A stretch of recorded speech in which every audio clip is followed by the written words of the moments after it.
বর্তমানে ব্যক্তিগত জীবন ও দাম্পত্য কলহের কারণে আলোচনায় রয়েছেন মডেল ও চিত্রনায়িকা শাহ হুমায়রা সুবা। সম্প্রতি তিনি গোপনে বিয়ের খবর প্রকাশ করলেও বিয়ের মাত্র এক সপ্তাহের মাথায় স্বামীর বিরুদ্ধে পরকীয়া ও মানসিক নির্যাতনের বিস্ফোরক অভিযোগ তুলেছেন।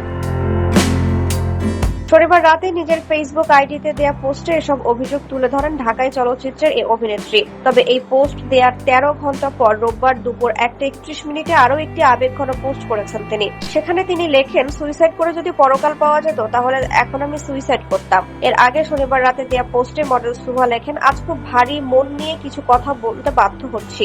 আমার স্বামী হাসানের আগেও একটি বিয়ে হয়েছিল যা বিচ্ছেদে শেষ হয়। এখন সে পরকীয়া করছে আমাকে বিয়ে করেও।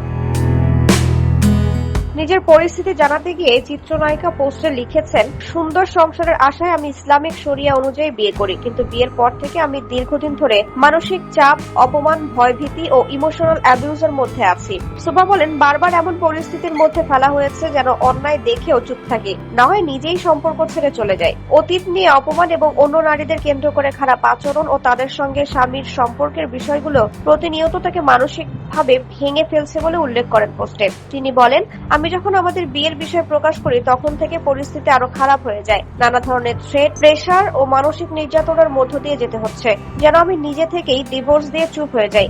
আলোচিত মডেল পোস্টে বলেন, তার কাছে অনেক কিছুর প্রমাণ রয়েছে যা সময় হলে ধীরে ধীরে প্রকাশ করবেন।